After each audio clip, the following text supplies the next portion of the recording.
Hallelujah. Hallelujah. Warazungurushijwe n'amasezerano. You've gone around because of promises. Yarakuzungurushije The promises have taken you around and ariko around. umubyaza ari tayari. But the deliverer is Uyu ready. munsi umubyaza ari tayari. Today the deliverer is Uyu ready. munsi umubyaza ari tayari. Today the deliverer is ready. Umubyaza ni Kristo Yesu. The deliverer is Christ Jesus. Umwami w'umunyambaraga. The King who is mighty. Umwami iyo yahagurutse When he has stood up akicara ku ntebe and he y'ubuntu sits on bwe the grace throne, birakoreka. it's done. Birakoreka. It's done. Dusome ijambo ry'Imana muri Luka igice cya mbere. Let's read the word of God in Luke first chapter Ku murongo wa 23. on verse 23. Luka igice cya mbere. Luke chapter 1 Ku murongo wa 23 verse 23 tugere ku wa 24 up 24. dusimbuke Then we skip, tujye ku wa 40 we go to 40, tugeze ku wa 44. then we get to 44. Ijambo ry'Uwiteka riravuga The ngo word of God says, iminsi y'imirimo ye ishize asubira iwe. when his time of service was completed, he returned home. Bukeye umugore we Elizabeti asama inda After his wife Elizabeth became pregnant, abihisha amezi 5. and for 5 months remained in seclusion. Haleluya. Hallelujah. Abihisha amezi 5. She hid it for 5 months, 40. Yinjira mu nzu ya Zakariya aramukanya na Elizabeti. Maze Elizabeti yumvise indamutso ya Mariya, umwana asimbagurika mu nda ye. Where she entered Zachariah's home and greeted Elizabeth. When Elizabeth heard Mary's greeting, the baby leaped in her womb. Elizabeti yuzuzwa umwuka wera. And Elizabeth was filled with the Holy Spirit. Avuga ijwi rirenga ati, mu bagore urahirwa, n'imbuto yo mu nda yawe irahirwa. In a loud voice she exclaimed, "Blessed are you among women, and blessed is the child you will bear." Mbese ibi nabikesha iki ko nyina w'umwami wanjye angendereye? But why am I so favored that the mother of my Lord should come to me? Ijwi ry'indamutso yawe ryinjiye mu matwi yanjye, umwana asimbaguritswa mu nda yanjye no kwishima. Amen. As soon as the sound of your greeting reached my ears, the baby in my womb leaped for joy. Amen. Hallelujah. Hallelujah. Ngirira uwo mwicaranye ngo umwana asimbaguritswe no kwishima. Tell the one you're seated with, may the child jump because of joy. Umwana asimbaguritswe no kwishima. May the child leap because of joy. Hallelujah. Amen. Hallelujah. Hallelujah. Ngo Elizabeth asama inda. Elizabeth conceived. Habaye iki kugira ngo asame inda? What happened for Elizabeth to conceive? Zakariya ariho arakora umurimo w'Imana. Zachariah was serving God.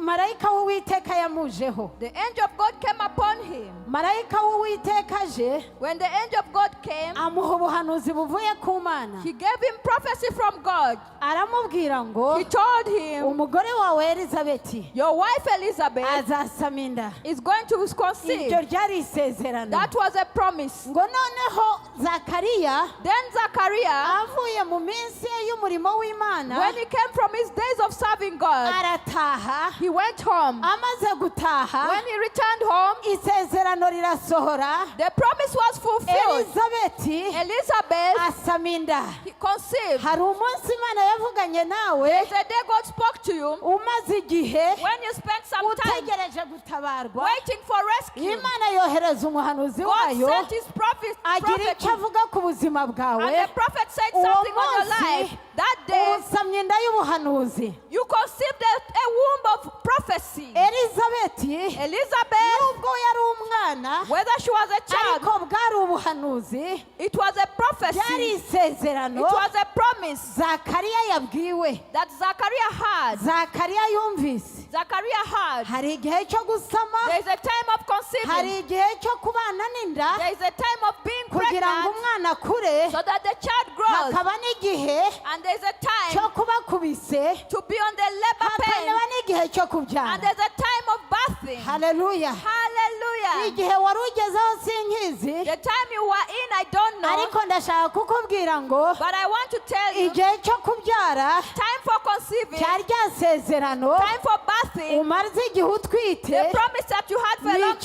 munsi. It's today. Ni iki Hallelujah. cy'uyu munsi. It's today. Haleluya. Amen. Haleluya. Amen. Elizabeth tubonye Elizabeth that we see, yarashaje niko Bibiliya itubwira. she was old. That's how the Bible tells us. She had spent a long time. ategereje icyo Imana yakora ku She was buzima waiting bwe. upon God to Nawe do igihe something. umaze Even with the time you birashoboka spent, ko nawe wari umaze gusaza maybe you are also old, utegereje waiting icyo Imana yakora what God can ku do buzima on bwawe. your life. Cya gihe rero That time kimaze gusohora when it was fulfilled, cyaho yanda yajemo where the tummy bivuga entered, ngo aho wakiririye where you isezerano received the promise, kiriya gihe nibwo wari utangiye gutwita that's the time of pregnancy. wagize umuhangayiko You were worried kubera ko wari ushaje because you're old, kubera ko wari ubitegereje igihe because you're kirekire. waiting for a long time. muranyumva yemwe Can you hear me? abumva mugire muri Those who can hear, do this.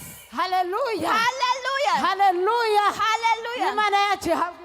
Our God be honored. noneho Now, umaze gusoma yanda after you ariyo conceive, yanda y'isezerano which is the promise, ugira ipfunwe you were determined. Hallelujah. Hallelujah. ahari iryo sezerano Maybe that promise, rwari urugo maybe it was a home, ahari yari urubyaro maybe it was having a ahari child, wari umushinga maybe it was a project, ahari yari amashuri maybe it was ahari education, kari akazi maybe it was work, inda wari ufite the pregnancy you ntabwo have. nzi uko yitwa I don't know what it's ariko called, icyo nzi but what I ni know, uko hari inda wari utwise there is a pregnancy you ahari have. wari utwise iyo gukira indwara Maybe it's healing, ahari wari utwise iyo gutabarwa maybe it's being ahari rescued, wari utwise iyo kubohoka maybe it's deliverance. haleluya Hallelujah. noneho inda urayisama Now you conceive. ngo Elizabeth aratwita Elizabeth conceived. amaze gutwita After she conceived, icyo yakoze ni iki what did she do? yarayihishe She hid it. haleluya Hallelujah. arayihisha She hid. ngo ayihisha amezi 5 yose She went in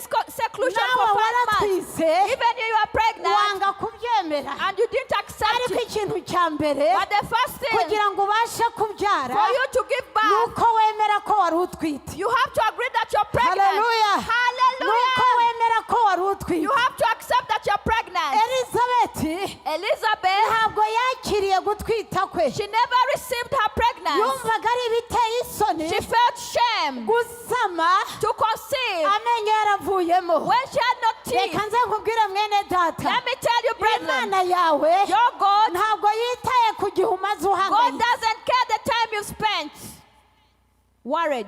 haleluya Amen.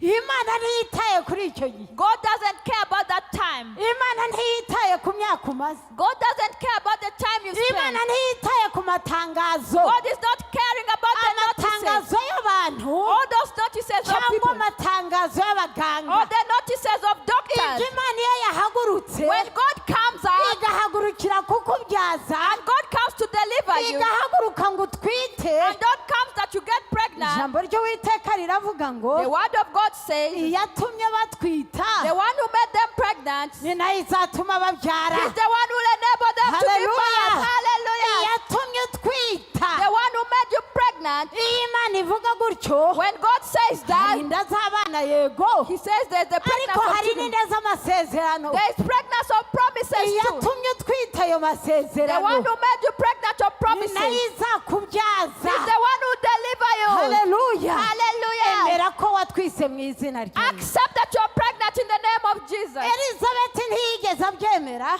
Elizabeth never accepted her yari pregnancy. abizi nyine ko atwite She knew she was pregnant, ariko agira isoni but she was so shameful. inda arayihisha She hid her tummy. ariko umunsi mariya yamusuraga But the day Mary visited her, mariya igihe yamusuraga when Mary visited her akamusuhuza and she greeted her, haleluya hallelujah, akamusuhuza and she greeted inda her, yagiye ahagaragara the pregnancy came inda out. yagiye ahagaragara The pregnancy was revealed. nyemerera nawe uhaguruke Allow her to stand usuhuze up. uwo muri kumwe Greet the one next to you. umuhobere Greet maze them and inda y'uyu hug them. munsi ijya ahagaragara mu Say that izina their rya Yesu. pregnancy goes ntabwo out. wabyara inda You itaragaragara cannot give birth when the tummy ntabwo doesn't show. wabyara inda You can't give itaragaragara birth before the tummy shows. haleluya uyu Hallelujah. munsi inda yawe iragaragara Hallelujah. Today it inda will be yawe seen. iragaragara Your tummy will be ngo seen. umwana arasimbuka asimbukira mu nda Child leaped and leaped in the tummy.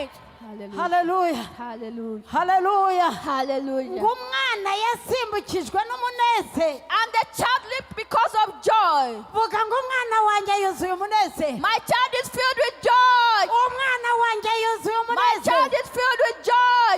isezerano ryawe ryuzuye umunezero. My promise is full of joy. isezerano ryawe ryuzuye umunezero. My promise is filled with vugira joy. amina niba ubyumva Say neza. amen if you can hear well. Hallelujah. Amen. vuga amina niba ubyumva Say neza. amen if you can understand.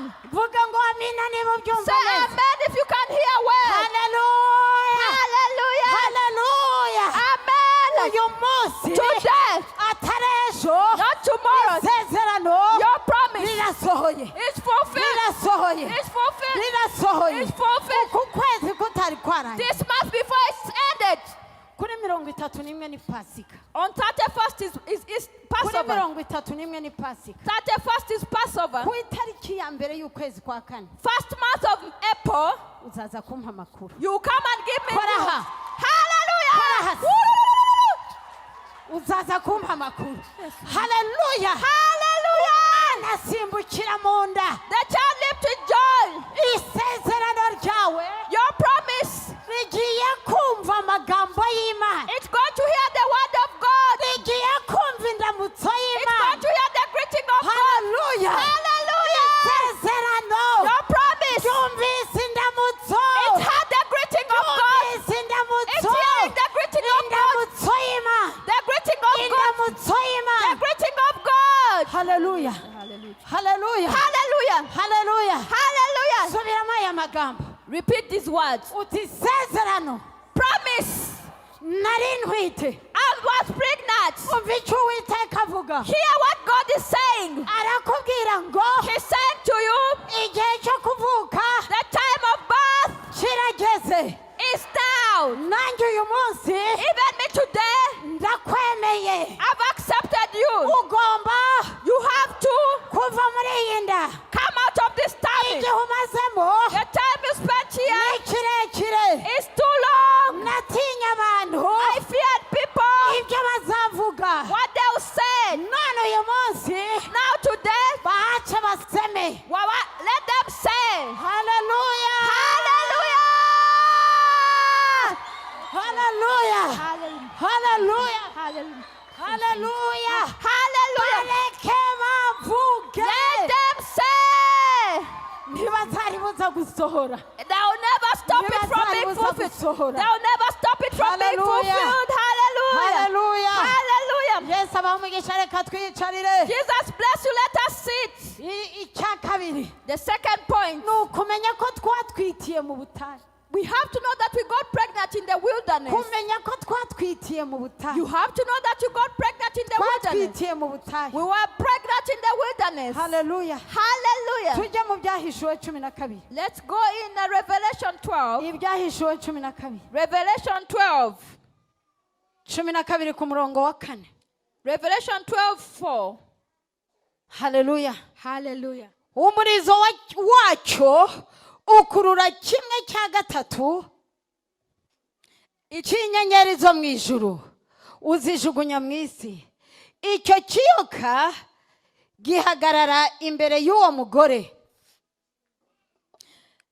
gihagarara imbere y'uwo mugore waramukwaga kugira ngo namara kubyara gihereko kirya umwana we kimutsotsobe. Its tail swept a third of the stars out of the sky and flung them to the earth. The dragon stood in front of the woman who was about to give birth, so that it may devour her child the moment he was born. abyara umwana w'umuhungu. She gave birth to a son, a male child, uzaragiza amahanga inkoni y'icyuma. who will rule all the nations with an iron scepter. umwana we arasahurwa ajyanwa ku Mana no ku ntebe yayo. And her child was snatched by God unto his throne. haleluya. Hallelujah. uzi impamvu utigeze wemera isezerano? Do you know why you never accepted your promise? watinya abantu. You feared people. waciwe intege n'amagambo You y'abantu. are weakened by the words of people. haleluya. Hallelujah. waciwe intege no kuba mu butayu. You are weakened because you are in the wilderness. waciwe intege n'igihe umaze utegereje. You are weakened by the period of waiting. ukabona abandi bashima, and you see others thanking, ukabona abandi basubizwa, and you see others answered, ukibaza ngo jya bizagenda ndabite, and you ask what will happen to me. ukabona imbere yawe ari ubutayu, And you see before you wilderness, ukabona ku ruhande ari ubutayu, and you see on the side wilderness, ukabona ku rundi ruhande ubutayu, and you see another side wareba wilderness, inyuma ukabona n'ubutayu, and you see behind you see wilderness. ukibaza ngo bizaca he. You ask yourself, where will it go? Hallelujah. To? Hallelujah. Niko abantu bari imbere yawe baguca intege, Now that is how people before you are niko weakening you. abantu bari imbere yawe bakubwira ngo ntaho byanyura. That's why the people in front of you said there is nowhere to pass. Isezerano rimaranye igihe, You have been with the promise for a long time. ariko wariherewe mu butayu, You are given the promise in the wilderness. ariko natangiye mbabwira ngo habura iminsi ntihabura umunsi. I told you I started that there are days but there is never Hallelujah. a day missing. Hallelujah. Hallelujah. Hallelujah. wararize bihagije ugera naho wiheba, ariko Imana iravuze ngo humura ndakwibutse. Haleluya. Amen. Ukinjira mu mushinga ugasohokamo, You enter into a project and you come out. ubwoba bukagutera, Fear comes to you. kwizera kukagutera, You start hitting yourself. ibimenyetso by'Imana bikaba byinshi, The signs of God are so many. ariko kubera kunanizwa n'ubutayu But because you're defeated by the wilderness, ntumenye ko igihe cyawe cyageze. you never know that your season has Mumbwire come. ngo igihe cyageze mu izina Tell rya your neighbor your season has come in the name of Jesus. Mumbwire ngo igihe cyawe cyageze mu Your time izina has rya come in the name of Jesus. witinya, Don't fear. witinya, Don't fear. igihe cyo gusohoka mu butayu, The time of coming out of the uwo wilderness, mushinga wawe ugakoreka, your projects will be urwo done, rugo rwawe rukubakwa, and your home is built, abo bana bakavuka, and the children are born. igihe kirageze Time has come, kandi kirasohoye. and time is fulfilled. ubutayu tugiye We are kubusohokamo coming out of the wilderness, kandi turabusohotswamo, and we are bringing out. nuko hari ijambo ryavuze, It's because there is a word aho spoken Imana yavuze ngo where God has said, uyu munsi urabyara, today you're giving birth. uyu munsi urabyara, Today you're giving birth. uyu munsi urabyara. Today you're giving birth. Haleluya. Amen. Imana yacu ihabwa icyubahiro. Our God be honored. Haleluya. Amen. Niba ari ikintu kibi kibaho If there is a bad thing, ni ubutayu. it's wilderness. Ubutayu burakamura, Wilderness can squeeze you, crush you. ubutayu bukuramo ibyiringiro byose, Wilderness makes you hopeless. ubutayu bugutera umwuka wo kumva ko bitazakunda. Wilderness gives you a spirit of saying it's impossible. Ubutayu ni iki? What is wilderness? Ni bya bihe umaze ubona ntacyo wakwigezaho. It's a period where you've spent saying you can't get Mu anywhere. butayu ntawe uhinga ngo asarure, No one digs and harvests. mu butayu nta mvura, In the wilderness, there's no rain. mu butayu nta kuruhuka, In the wilderness, there's no rest. mu butayu nta marira, In the wilderness, there are mu tears. butayu nta gahinda. In the wilderness, there is Igihe sadness. kirageze Time has come, kandi and kirasohoye it's fulfilled, ngo ubwo butayu busohokemo, so that you come out of that wilderness. usohoke muri ubwo You butayu, come out of that wilderness. usohoke muri ubwo You butayu, come out of that wilderness. haguruka usenge isengesho ry'umunota Stand up and pray a prayer of 1 cyangwa minute amasegonda, or a second, ubwire Imana yawe and tell your God, ngo Mana ndagushimiye God, I thank you ko igihe nari maze mu butayu for the period I've spent in umpaye the wilderness. umugisha You're giving me wo a blessing kubusohokamo to come out. mu izina rya Yesu. In the name of Ibyari Jesus. biguhesheje mu butayu Whatever was simbizi, making you ariko stay in the ndashaka wilderness, I kukubwira don't ngo know. uyu munsi But I want to tell you Imana today, yatangaje so God has ngo ugiye announced gusohoka mu you're butayu. coming out of the Senga mu wilderness. izina Pray rya in the Yesu. name of Jesus. Usenge n'ijwi ryawe Pray rirongera with a loud voice.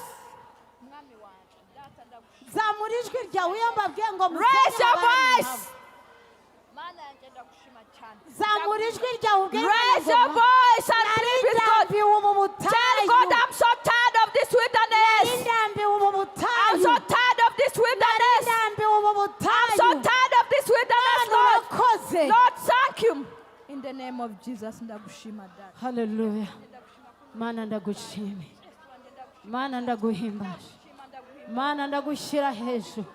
Urakoze, urakoze data, urakoze nyakubahwa kudusohoye mu butayu Lord, thank you so much that you removed us in the wilderness in the name of mu Jesus. izina rya In Yesu. the name of Niwe Jesus. yicarire Imana Sit in iguhe the name of Jesus Hallelujah. Christ. Amen. ubutayu The wilderness uragenda bugafata ubwenge bwawe, can comes and takes a hold of your mind. bugafata ibitekerezo byawe, It takes your thoughts bugafata amaso yawe, and takes your eyes bugafata ibyiringiro and byawe. takes your hope. ariko imana iyo igusohoye mu But butayu when God brings you out of the wilderness, bisobanura ko it means imana ifunguye ubwenge bwawe, God is opening your mind. imana ifunguye ubwenge bwawe, God is opening your imana mind. ifunguye amaso yawe. God is opening your ubu eyes. ugiye gutekereza ibintu bigari, Now you're going to think of wide things. ugiye gutekereza ibintu bifatika, You're going to think of tangible ugiye things. gutekereza ibintu bifite ejo hazaza. You're going to think about things that have a kuko future. mu butayu Because in the wilderness, umuntu atekerereza muri mana. someone thinks of the food they're eating today. yaba nari mbonye utw'uyu munsi, How I wish I can get today's food. ese ubundi nabona ibigari nkazabikoresha iki? What can I use the things of big things for? nzabikoresha iki? What will I use well? ariko uyu munsi But today, ubwo butayu bwari bukumazemo igihe, that wilderness that has been in bwari you, bwarafashe ubwenge it bwawe, was taking a hold of your mind, ubwenge bwawe bwaragiye muri parikingi, and your mind was packed. buri muri puwemoro. It was in packing, oh ya ya ya ya ya ya ya ya ya in neutral. wagira ngo ugiye no gutekereza, Now, when you go to think, ukumva biragenda gahoro, and you feel things are so slow, waba winanase, even if you try hard, wagera hagati ukavuga ngo ariko oya uwagabanya ibi bintu, and when you go right trying, you get to the middle and say, I think I should ubu reduce the speed. ubu mbigiyemo nkahura n'ingorane, Now, if I get in and I encounter challenges, ariko Uwiteka aravugana nawe uyu munsi, but God is speaking to you today. Uwiteka aravugana nawe uyu God munsi is speaking to you today. ngo bye bye gutsindwa, Bye bye failure. bye bye gutsindwa, Bye bye failure. bye bye gutsindwa. Bye bye failure. ubwenge bwawe burongeye burafungutse, Your mind is open again. amaso yawe arongeye Your arafungutse, eyes are open again. imigambi yawe yongeye Your gufunguka. plans are open. Kugira ngo Amen. amina niba Say wumva amen bimaze if you have faith. Amen. haleluya. Hallelujah. Imana yacu ihabwa icyubahiro. Our God be honored. icya gatatu, The third point. kugira ubwoba, Being fearful, kugira ubwoba having fear bwo gutera intambwe. of making one step. umugore iyo agiye kubyara When a woman is going to give hari birth, icyo agomba gukora. there is something they have to do. haleluya. Amen. ntabwo wakwicaraho You can't just sit there ngo umwana aravuka wenyine, and the child will be born ugomba alone. gusunika kugira ngo umwana avuke. You have to push for the child to be born. Hallelujah. Amen. uriya mugore yari ari mu butayu, That woman was in the igihe wilderness. cye cyo kubyara cyari kigeze, Her time of giving birth had ariko uruhare arrived. rwe agatinya kurukora She didn't want to do her kubera role ko yatinyaga ko satani ahagaze imbere ye because she was so scared that the devil was in front of her yatsonsomera umwana we. that can come and snatch her Hallelujah. child. Amen. satani yari ari imbere yawe The devil was in front of you, yiteguye gutsonsomera umwana wawe, ready to snatch your ariwe child, yakubuzaga gutera intambwe. stopping you to make a Imana step. irambwira ngo nkubwire The devil is telling me, ngo God is satani telling me to tell akuweho, you, that uwo devil is satani removed. akuweho, That devil is ugiye removed. gutera intambwe You're going to make a maze step. ubyare. And you give birth. Hallelujah. Hallelujah. intambwe yawe irakenewe.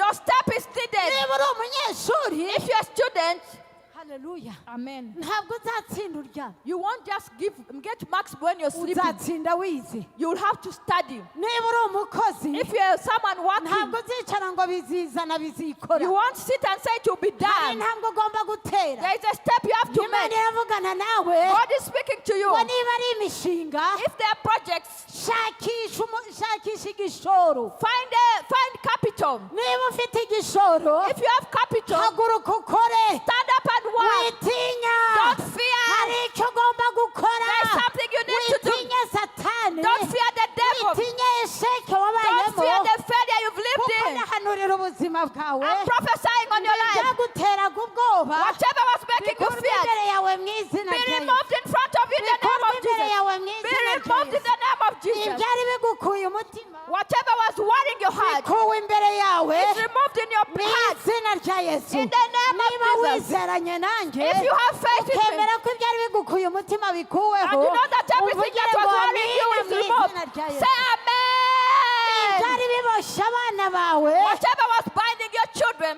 haleluya, amen. ibyari biboshye abana bawe, Whatever was binding your children, ibyari biboshye abana bawe, whatever was binding your children, ibyari biboshye abana bawe, whatever was binding your children, ibyari biboshye abana bawe, whatever was binding your children. haleluya, Hallelujah. haleluya. Hallelujah. ndabona abana benshi basohoka mu nzu I z'imbaho, see very many children coming out of the prison. ndabona abana abana benshi basohoka mu nzu I see z'imbohe. very many children coming out of Ndabona the abana benshi prison. basohoka mu I nzu see z'imbohe. very many children coming out of Kandi prison. ikirushijeho And I see much. basohotse bahimbaza They Imana. come out praising God. Basohotse bahimbaza Imana. They come out praising God. Basohotse bahimbaza Imana. They come out praising God. Basohotse bahimbaza Imana. They are coming out praising Abana God. bari barananiwe kuza mu Mana. Children who had failed to come in Bagiye God. kurererwa mu Mana They mu are going izina to be rya Yesu. raised in God. Bagiye kurererwa mu Mana mu They are going izina to be rya Yesu. raised in God. Abana bari bafite Children who ibibahanzeho. had things that were buried on them. Imyuka yababuzaga amahoro. The spirits that were removing their peace. Bagiye kubona Imana mu They are izina going rya to Yesu. see God in the name of Jesus.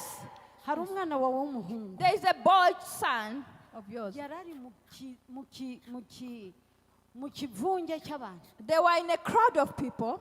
Mu kivunge cy'abantu. In a crowd of people. Bamukururaga. They were pulling the child. Bamubuzaga gutera intambwe. They were making him stop to make a step. Yararwanye. The child fought. Ararwana ngo atajya muri ibyo bintu. And they fought not to go in those things. Ariko abantu bakamurusha imbaraga. And people were stronger than him. Ariko Uwiteka aravugana nawe. God is speaking to you. Uyu munsi mvugana nawe. Today as I speak to you. Nimuza no kuvugana. Even when you speak together. Araza kukubwira ko hari ikimenyetso cyabaye ku buzima bw'uyu muntu. They will say that there is a sign that has happened to Hari him today. ikimenyetso kibaye ku buzima. There is a sign on his life Kimuteje kujya imbere. that is making him go in front. Kandi ntazasubira inyuma. And you never go behind. Uwo muhungu arashatse. That boy, is he married? Ntabwo ashatse. He's not married. Yari afite akabazo. He had a problem. Yari afite akabazo. There is a problem. Arakururana n'ikintu bita gushaka. He's pulling with something called marriage. Hi. Hello? Umeze neza? Are you okay? Witwa nde? What's your name? Alice. Kayitesi nde? Charlotte. Zamuka. Come. Ngiye kuguhobera. I'm going to hug you Kugira ngo imbaraga zose zari ziboshye ubuzima. so that any power that was holding, binding your life, zikurwe ku buzima. today will be removed on your life. Agahinda umaranye imyaka myinshi. The sadness you've spent with so many years Kahoraga kakumvisha ko ukwiye kwiyahura. that was making you want to commit suicide, Kahoraga kakumvisha ko udakwiriye kubaho. that was making you that you shouldn't live, Kahoraga kakumvisha ko ntacyo umaze. telling you that you're Nta unworthy, n'icyo uzimara. that you get going to remove them. Yesu agiye kubirangiza. Jesus is going to finish them. Yesu agiye kubirangiza. Jesus is going to finish them. Yesu agiye kuguha Jesus umunezero. is going to give you joy. Yesu Have peace. Yesu. Data ndagushimiye Father, cyubahiro. I give you all the honor. Kubohoye uyu mwana. You've delivered your Mu child gahinda k'igihe in kirekire. the sadness for a Mu long izina time. rya Yesu. In the name of Nkuyeho Jesus. izo mbaraga zo I'm kwiyahura. removing those powers of Nkuyeho uwo committing suicide. mwuka wo gupfa wa buri I'm munsi. removing death spirit upon her Data life. ndagushimiye. Lord, I thank Ko uwo you mwuka ugiye kureba. that spirit is going Ko far ibyo from her. yakoraga byose byapfaga kubw'umwuka w'urupfu wari uri ku Whatever buzima she bwe. was doing was dying because of None the ukaba spirit upon her life. umukuyeho. Now you've Ubu removed akaba it. agiye gutunganirwa muri Now she's byose. going to have all Mu things izina rya organized Yesu. in the name of Amen. Jesus. Yesu Amen. aguhe umugisha. God bless you. Hallelujah. Hallelujah. Yari afite akabazo. He had a problem. Akabazo ko kubengwa. The problem of girls Byari byaramuteye kwiheba. that had made him sad. Kuko afite ikintu cy'umujinya muri we. There is anger in your son. Iyo kimuteye When it hurts him, it hits him, ibintu attacks him, biricanga. things confuse in his life. Ariko uyu munsi But today, Imana iramubohora. God has delivered your son. Kubwo kubohoka kwe Because he's delivered, n'ibindi byose bigiye gutunga. now everything else is going to be Na okay. gahunda ze zose zigiye And all gutunga. his plans are going to work Agiye out. kugira umutima utuje He's going to have a calm heart n'amahoro menshi. and so much peace. Amen. Amen. Hallelujah. Hallelujah. Icya kane. The fourth point, Ijambo ry'Imana ryatubwiye the word of God is telling ngo us umwana aravuka a child is born, ngo marayika aramutwara the angel came and snatched amujyana imbere y'Imana. and took the child before God. Amasezerano yawe Your promises, ntabwo Satani azayabona. now the devil will never see your Ntabwo promises. Satani azongera kuyabona. The devil will not see your promises Kuko again umwana ugiye because kuvuka the child is born. marayika agiye The kumujyana angel is taking